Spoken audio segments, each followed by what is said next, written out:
Hi, I'm Liv, and welcome back to the Book Nook.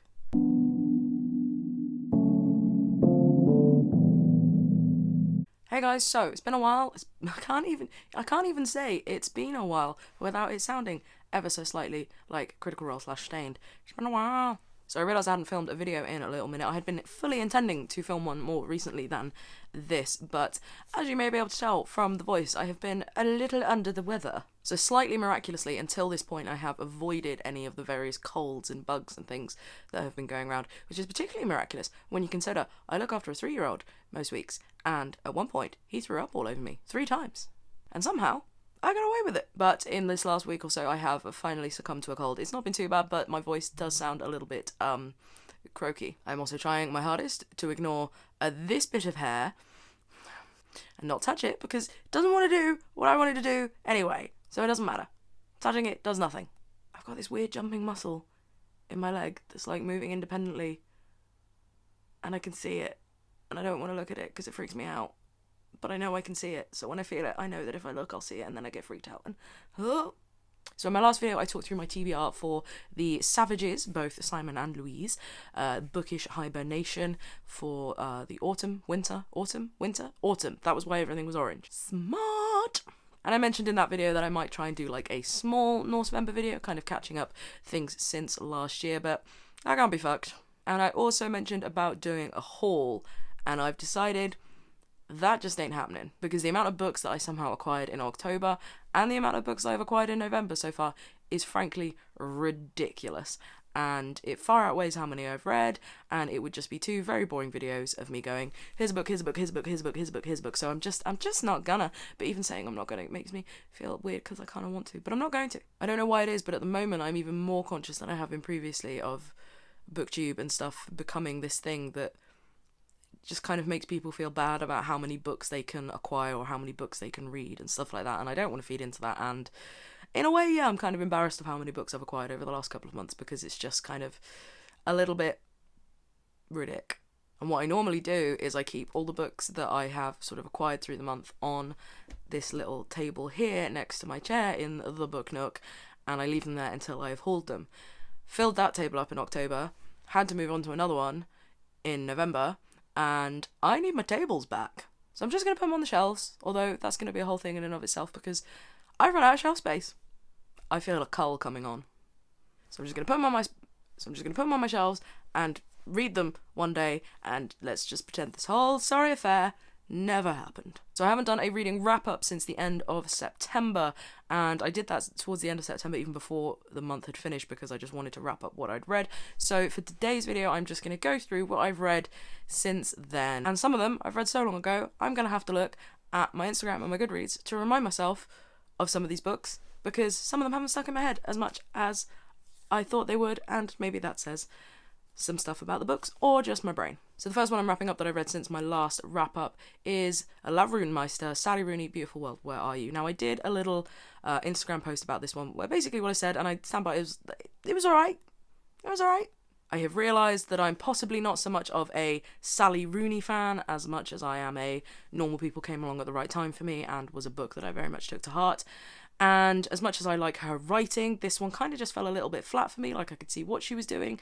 There were lots of ideas being explored in there. Part of me wonders, was it paving the way for her to maybe do a little non-fiction-y book, collection of essays type thing? Maybe, we shall see. But in general, it just felt a little bit flat for me. It felt like it was quite slow to get going. The last third I really enjoyed and had a lot in there about sort of connections and who we are and things like this. But in general, I found it a bit more of a slog than I was hoping for. Particularly the kind of switch between like the email chapters and the non-email chapters. If I was reading this book in bed and I got to an email chapter, I just put it down, because reading those email chapters, they were so dense and so intelligent that I just kind of didn't have the brain space for them in bed, and they were a bit more of a struggle. That probably says more about where my brain was while I was reading it than the actual book itself. I did also have a slight problem with what felt like kind of shoehorning in bisexuality just for some representation, because it kind of felt like she was aware that a criticism of her work has been that it's all straight white middle class people, and it was kind of like, oh, I can solve one of those things, and it just felt a little bit on the nose. And I don't know, I kind of feel like if you're just going to do your thing, do it well. Don't try to tick boxes unless you can make it feel like you're not ticking boxes, and it kind of didn't work for me. That said, I'm still going to read more Sally Rooney. I'll still read whatever she writes next because that's just who I am as a person. But yeah, liked it, didn't love it. What were your thoughts? Then I read The Ice Palace by Tajay Vassas. Now this was a slim, quite strange little novel that I wasn't quite sure what to expect, but even not being sure what to expect, I didn't quite get what I expected, if that makes sense. The main thing I did get from it and that I really enjoyed was just how evocative it was of its place. It wrote about this cold, snowy, icy landscape so well that I genuinely felt quite cold while I was reading it. So if you're up for something this winter that makes you feel as cold as it is outside, recommend. Then I read Weird Fucks by Lynn Tillman, and I think the main thing I can say about this one that I've seen others say is not quite as many fucks as I was expecting, and not all of them were as weird as I was expecting. But I don't know. I didn't dislike it, but I didn't love it. It was okay. It was largely forgettable, but it was quite nice to sort of spend an evening with. The writing was quite spiky and felt very American, so if that's your kind of jam, you'll probably love it. But for me, it was just kind of like a, okay, read that, what's next? And what was next was Mrs. Caliban by Rachel Ingalls. Now this is one that I was prompted to finally pick up and read after listening to the episode of What Page You On podcast with Alice Slater and Bethany Rutter, where they talked about this book and Bear by Maria somebody from Canada, which is all sorts of fucked up by the sounds of it. A few weeks ago, I was on a bit of a catch-up spree of What Page You On podcast. I had not really been listening to podcasts for a good long time, so I decided to catch up on all of it and went backwards in time, which was very confusing at various points. Finally picked it up and I flippin' loved it. Suburban housewife doing the dishes one evening, a frog man comes into the kitchen and she ends up having an affair with him, keeping him secret from her husband, and he's on the run from like some scientific institution, and it gets weird and cool, and Dottie, the other character, I flippin' loved her, and basically this book was, again, not what I was expecting, but in a good way. A thing I really loved about this one is that I wasn't actually sure where to place it in time. Was it this 1980s set thing, or is it set more now, but with a kind of nebulous time frame? I don't know.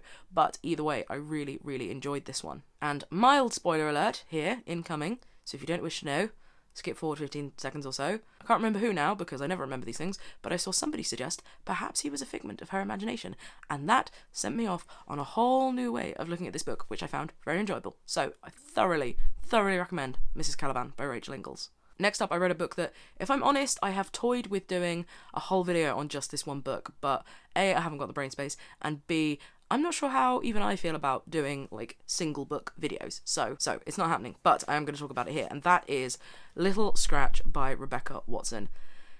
This book has definitely gone into my top reads of the year, possibly of all time, and it just did something amazing for me. So this is a book that follows a day in the life of the narrator from when she wakes up to when she goes to sleep again. And essentially, I didn't really know much about this book other than it was a day in the life and it was written in a kind of formally inventive way.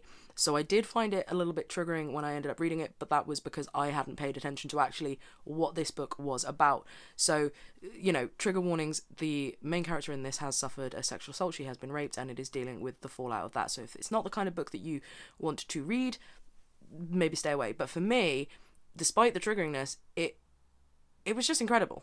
I've been flicking through and trying to find like a page or a double page spread that would kind of show what I mean with what it does with the narrative form on the page, but it's just, it doesn't really work just viewing it in isolation. But essentially, like, this is an absolute fucking masterclass in the relationship between form and narrative. Like, the concurrent thoughts, the kind of the jumbling, the hopping, the flitting, it was just relentless, but in such a way that it just felt really like inhabiting this person's mind, and it felt like, I don't know, there was a way in which I kind of felt seen with this book, with how the mind, with what happens in the mind after that sort of thing, and it's just fucking incredible, and I cannot recommend this book highly enough. Way back when I was reading a lot more, and particularly when I was studying this kind of literature, I did like a whole thing on sort of ergodic literature and literature that plays with form and narrative, and I'd forgotten how much I enjoyed books that do that aren't just a sort of straightforward narrative written story, but that actually does something with that text on the page. So this for me was like a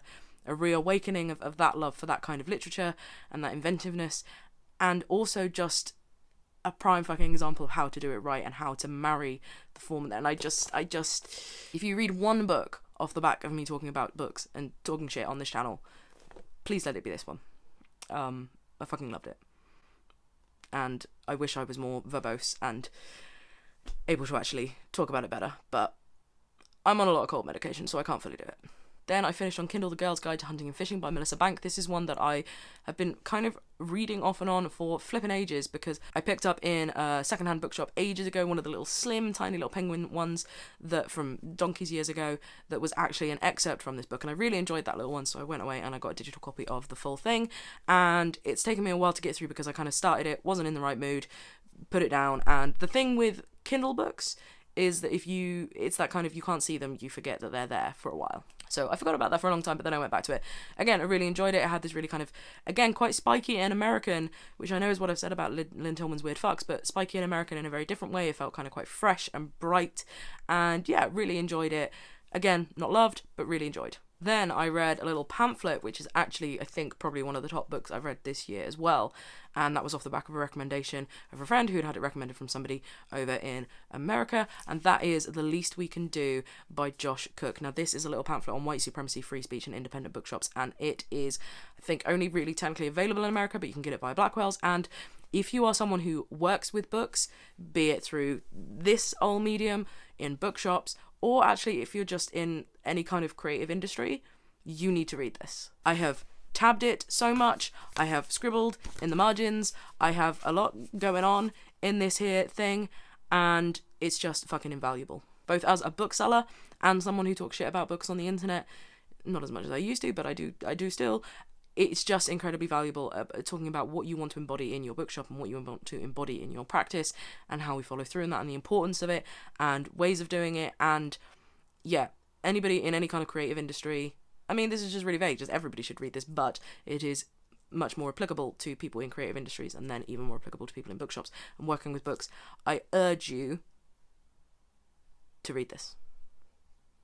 I don't know why that took me so long to say. Then I read a collection of short stories from Fitzcarraldo Press, and that is Dark Neighborhood by Vanessa Onwumezi. Now, this was brilliant as well, particularly the first short story in this.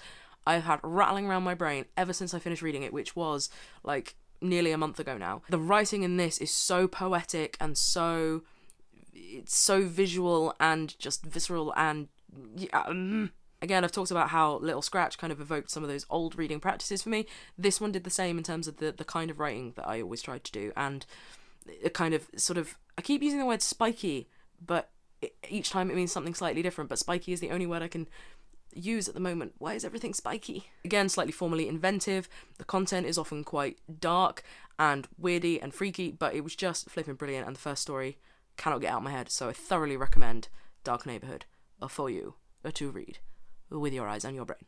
Thank you. Right, then we come on to what I actually managed to read for autumn book hibernation, which is not a lot. I know I said it in that TBR video that it was a list of books to choose from rather than a definitive list of things that I would read, but again, my reading has not been tip-top. My brain has not been tip-top. Nothing's tip-top. My brain, not tip-top. But let's have a look at what I did read. First off, The Little Wooden Robot and the Log Princess. I said it right! Yes!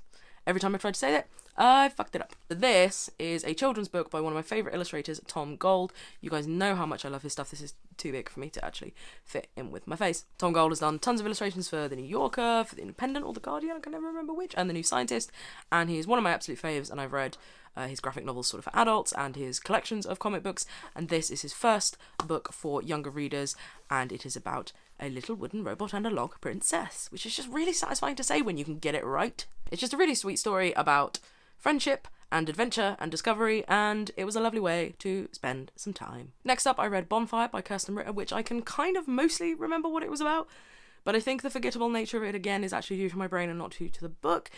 It was quite inventive in terms of subject matter. It wasn't a lot of the time what I saw coming, which was really interesting, and as a kind of celebrity written thriller, it was really quite good. Again, nothing groundbreaking, but I really quite enjoyed it, and it did get me reading and keep me reading for, a few hours every day, which was nice, because that hasn't been happening lately. So yeah, I recommend. Next up, I read My Mess is a Bit of a Life by Georgia Pritchett. Again, this is one that wasn't quite what I was expecting. It was a little more like bloggy or extended tweets in the chapters than I was expecting. I thought it was going to be a little bit more of a kind of overall narrative memoir than it actually was. But having said that, books do not make me laugh out loud very often at all. And this one, at one point, I was sat reading it in a cafe and I had to actually stop myself from laughing out loud. So there were some really enjoyable moments in there. The writing is very witty and just really kind of relatable in lots of respects, but obviously not relatable in lots of other respects. But yeah, just really enjoyed it. There was this kind of vulnerability with the humour that I really enjoyed and found really endearing. So yeah, I thoroughly recommend this one if you just want something that's a little memoir that's lighthearted but does deal with some big things, but not in a way that's sort of overly heavy, yet also doesn't diminish those struggles. So yeah, I think everything everyone's been saying about this one as an enjoyable read is very, very true. I enjoyed it. I hope you do too. Then I spent an evening reading kind of 2 novellas that were to do with sort of woods and the remote places that kind of dealt with humans' impact on the environment, but both in a very different way. And the first one is In the Pines by Paul Scratton, and it has some lovely photographs by Emmett Semmer as well. And this is about an unnamed narrator who basically is exploring their relationship with the woods and the trees and forests, and it was really quite moving in a lot of places. I did find it quite slow, and although I knew it was going to be an insular book, at times it was a bit too insular for my liking, but the prose was really quite evocative of these woods. I've used evocative a lot of times, I quite like using that word. And as an exploration of kind of man's relationship with nature, it was quite beautiful. And the other book that I read, which I think I enjoyed more, is Ness by Robert McFarland, illustrated by Stanley Donwood. This was a real trip, this one. As I was reading it, kind of Max Porter's Lanny came to mind, and I've seen since a lot of reviews kind of say that you can tell that it kind of drew on that style. And I don't think it was like derivative or anything like that. You could just tell that that was kind of a background where it came from. It's about this very remote kind of ex-nuclear bunker out in the middle of nowhere, and these kind of 5 here we go, I can never say it. Anthropomorphized. Was that right? Shit, now I've got to do it again. Anthropomorphized renderings of aspects of nature that kind of come a-calling at this remote building, and the kind of tides of nature. And it was really beautiful. The lyricism in here, very different from Robert McFarlane. I know I've not read much of his non-fiction, but very different, but also very the same. You can feel his in touch with nature-ness. There is a kind of repeated structure that became a little bit predictable towards the end, and when you do it 5 times, that repeated structure, you know what's coming, and it kind of took the impact away a little bit, but not overly much. It was absolutely beautiful, a lovely little journey. The illustrations in here are gorgeous, as with Stanley Donwood we've come to expect.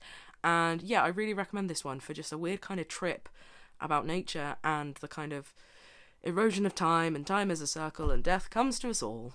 And then, the next book I read, the bookseller in me can finally stop being chastised for this. I finally read 84 Charing Cross Road. By accident. Because I thought, before I go to bed, I'll just start it. I'll read a couple of the letters. And I couldn't stop. It was beautiful. It was funny. It was just really lovely and cozy, and you're all right about it. So sod you all. Fine. It was brilliant. Haven't yet read the second one, which I have been reliably informed by someone is actually better than 84 Charing Cross Road. But it's in this volume, so I will be reading it over the winter. But yeah, it was really compelling. I just couldn't stop. I thought, just read a couple of letters, get a feel for it, see if I want to carry on reading it, and the next thing you know, an hour's gone and I've read the whole bloody thing.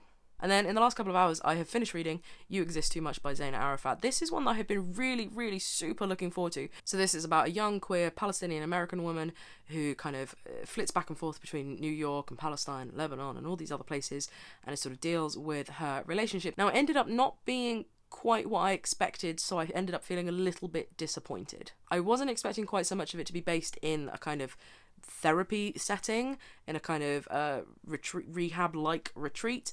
That kind of was unexpected. Oh, hello. Hello. I'm just going to cuddle him down here. So it ended up... claws. Now, I know that the whole point of this book is kind of about a narrator who cannot settle, and there's this kind of love addiction, and her connections to people, and idealising people, and sort of almost fantasising about people, but I found it just very flitty and quite relentless and didn't sort of settle, and it wasn't quite what I was expecting. I want to say, like, I really enjoyed the writing, and there were moments that were just absolutely beautiful. Again, really evocative, word of the day, but overall I did unfortunately find myself being a little underwhelmed. But again, I think I will stress that was to do with my expectations rather than what it actually was. So that's what I've read in the last couple of months. I have also started a few other books. I started reading bits of Will Smith's autobiography. I've started reading something else, which clearly so memorable that it stayed in my head. I've also started rereading The Good Immigrant, edited by Nika Shukla, because it has this gorgeous new 5th anniversary edition, so I've been rereading that one, and I've been reading bits and bobs of some poetry, but nothing I've sort of fully been able to settle on. So I've still been in a bit of a reading slump, even though I have read books. They've been very hit or miss. I haven't been able to fully connect with them, and I am currently stroking the cat, and I am giving him scratches behind his ear, and he is loving it, and it is the stillest he has been, and it is so soothing, and my weird leg muscle thing going again. Ah! So, as per usual, have a little chat with me in the comments down below about anything that I have mentioned that you have either read or have been tempted by, either prior to or post me talking about them.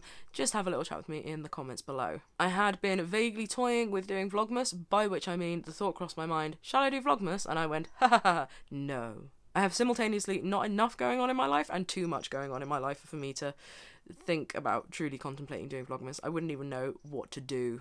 I don't even have 24 ideas for a video to stretch over a year, let alone 24 ideas for videos in 24 days. So that's just not going to happen. I will be back before long with a video, probably sort of my books of the year type video. Everyone else has done them.